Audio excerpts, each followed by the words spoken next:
Hi guys, my name is Brittany, and in this video you're going to learn how to get your child to enjoy learning at home or in the classroom. The first thing I like to do is make sure that I have a guide, some type of curriculum book that I can follow, so you know that your child is actually going to be learning the correct stuff in the correct order. Okay, so you want to start with a curriculum book. I'm going to choose this third grade book, for example. This is one of my favorite books because it goes through all the core things that your kid is going to need. So that means all of the main topics. This book covers reading, English, writing, and math. And this is a complete book, which means that by the time your kid leaves the third grade, they should have covered all these topics and they should be right on schedule with the fourth grade curriculum. This book specifically ranges from preschool to fourth grade, and then there are other books that actually go up until about the ninth grade. So we're going to take a look inside this book, and then we're going to learn how to make the pages of this book become more fun and engaging. When you are trying to teach a kid, it is very, very important that everything is engaging, exciting, so it keeps their interest longer. The rule that I like to follow is 25, 50, 25. That means 25% of your lesson will be teaching the new topic or the new skill. 50% of it will be doing something fun, out of the seat, interactive. And then the last 25% will be reviewing what you learned or what the kid has learned, okay? So engagement is the best thing. I'm going to say that word a bunch of times in this video because engagement keeps their interest, it keeps them focused, it keeps them enjoying what the lesson is, okay? So that means you can engage them in different ways, very easy ways to keep them engaged. Because if you think about it, how often do we enjoy just sitting for a really, really long time? According to the kids' ages, that's how long they can actually sit and focus on one task at hand.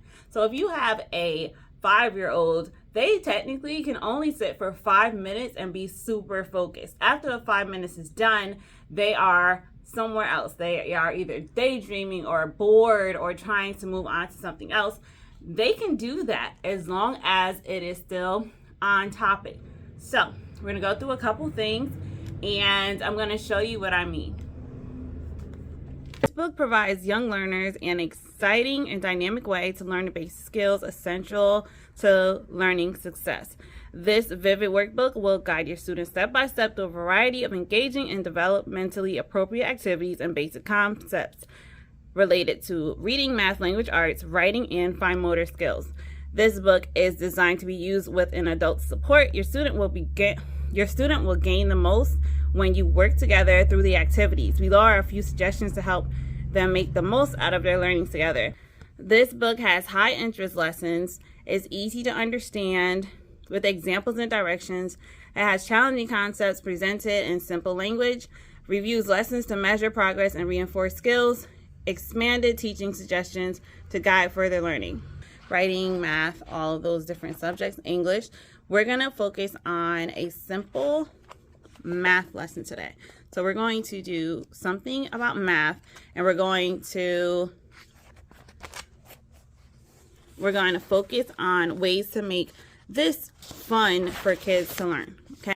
All right, so today for this lesson, we're going to do the round and round we go lesson. This is a lesson about rounding up numbers or rounding them down. So it says if the one's number is 5 or greater, round up to the nearest 10.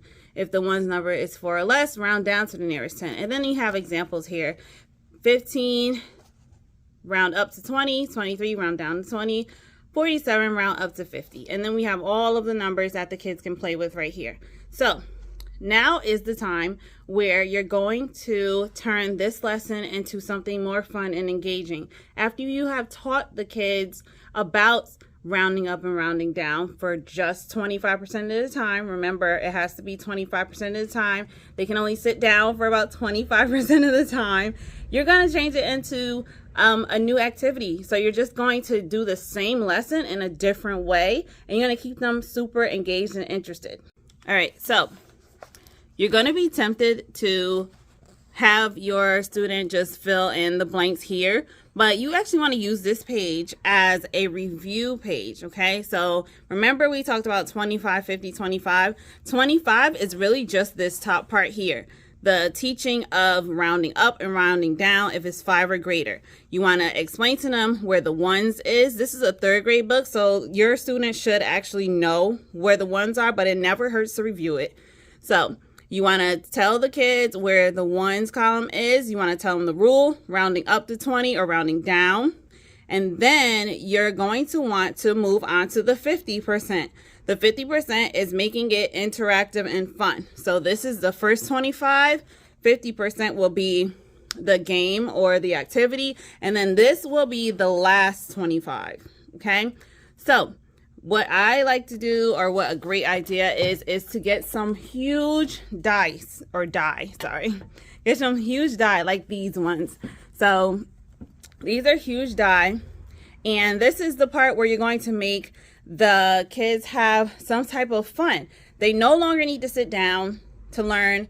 They can get out of their seat and still be they can get out of their seat and be doing the same topic, but in a fun way. So these are the 6-side die. And what the kid's going to do is do an activity for rounding up and rounding down. I'm going to demonstrate this for you. All right, so we have our giant die, and you're going to instruct the kids to throw the die, and whatever 2 numbers it lands on, that's the number that you're going to practice rounding up or rounding down with. So pretend that you're the kid, demonstrate, or just play with the kid. You can give your kid a die and you take a die to make it more interactive. Kids learn better when they feel like someone is learning along with them. So that's actually a great idea too. So you're going to take the die, you're going to throw it and see what number it lands on. So this number that it landed on was 2 and 6. So we're going to say that this is 26. Now is the time that your student is super engaged and having fun because they get to throw things. They're out of their chair. They're good. So you're going to say 2 and 6, and then you're going to have them practice the rule. The rule was if the ones column, which is the 6, is greater than 5, you round up. If it's lower than 5, you round down. And you want to keep repeating this rule as the student is going along, just so they can remember it, so they can focus, memorize, and understand the concept and the skill. So naturally, your kid is going to say, oh, 30, because 6 is greater than 5. You're going to say, oh my God, great job. All right, let's do it again. And you're just going to keep throwing them over and over again until you get different numbers. This one is 66. Practice with that. Roll it again. Now we're at 34. And the more you do this, the more your kid is going to love practicing this math skill because it is fun for them. You can even have a throw it as far as you can one. If you're outside, you can do a throw as far as you can, and then they can actually run to the number and see what they got. Like, this is a great opportunity to learn. Okay, now I'm going to show you another way you can also hone in on this skill. Okay, so we have our 2 die here. If you want your kid to add another element to it, you can do a plus and minus die as well. So when you do the plus and minus die, that adds another level of difficulty, another math skill into the one you're already doing. So you can roll the die, your kid can roll the die, and then they can roll the plus or minus sign. So another way you can do this is that you could put you can do 5 minus 1 equals 4, and then determine whether you round up or round down. Or if it landed on the plus sign, you could do, okay, 1 plus 5 is 6. Are we rounding up or are we rounding down? So you're just building on the skill while also reintroducing an older concept. Your kids should know how to add if they're doing the 3rd grade curriculum, but it never hurts to practice a skill over and over and to revisit one. So what you're going to do by adding the plus is you're going to now be covering 2 different skills at one time. You're covering the rounding skill and you're covering the addition and subtraction skill. So let's say you don't have a lot of space outside of your home, or you just don't, it's a rainy day and you're inside. This is a great game. This is called Math Marks the Spot, and it has the die in it and it has an actual math board. It looks like a Twister board. You can definitely incorporate Twister into this as well. So we're gonna lay out the mat now, and we're going to use that same skill in a different way. So with this lesson, your kid is still learning how to round, but they are having fun. And this is 50% of the time, okay? So we did 25% of introducing what the lesson is today. 50% is just playing a game with the lesson, making it interactive. Your kid has not sat down yet. So they're like getting out their energy and they are still learning, okay? So we're now going to use the mat to do the same lesson, learn the same lesson.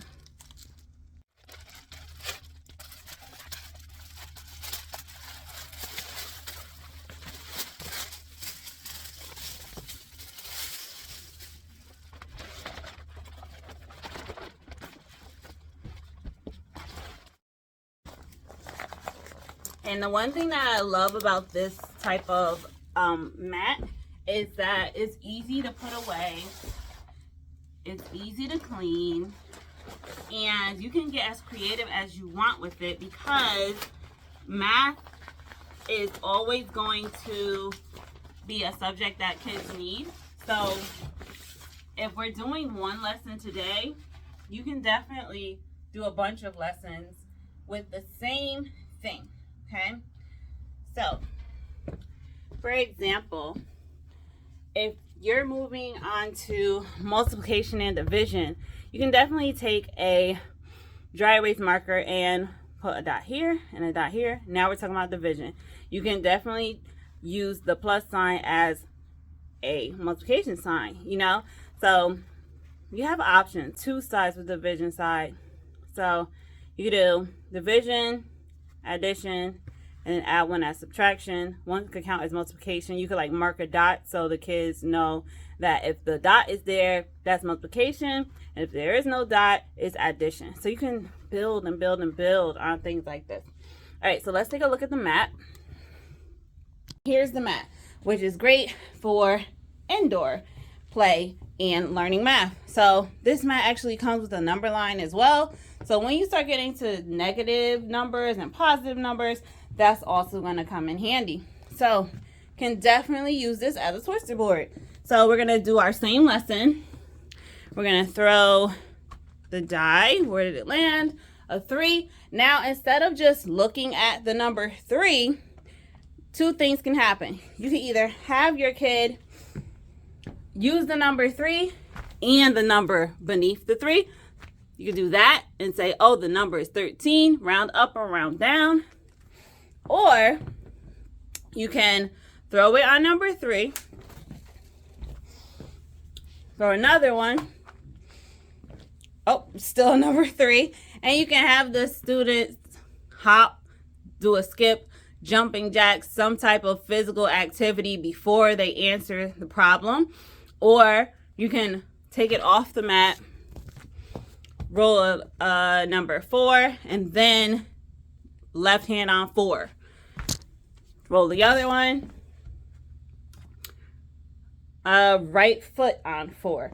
So we have left hand on 4 here, which is this number 4. We have our right foot on this number 4. Now we're playing Twister, and we are also practicing that skill. Left hand on 4, right foot on 4. All right, 4 plus 4 is 8. Do we round up or do we round down?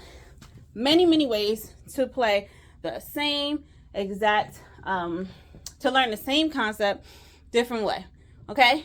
And if you play these games in all those different ways that I demonstrated, a good 20 minutes have now gone by, and you're gonna have to literally try to pull these kids away so they can actually answer the pages inside the book.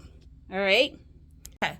So at this point in the lesson, we have done our 25 in the beginning, which is introducing the new math concept. We have done our 50%, which is adding fun and games and engaging them and keeping their interest in the lesson. Oh, I'm out of breath. So back to our book. At this point in the lesson, you have already accomplished 25% of the lesson by just introducing them to the skill. You have accomplished the 50% by playing the game in multiple ways. And now you're back to your ending 25, your review. So before you do the review, you should play around with these specific numbers with the die and with the math marks the spot board before your kid fills this in, okay? Or you can do it while they're playing. They can fill it in. They can do that if they're great at multitasking.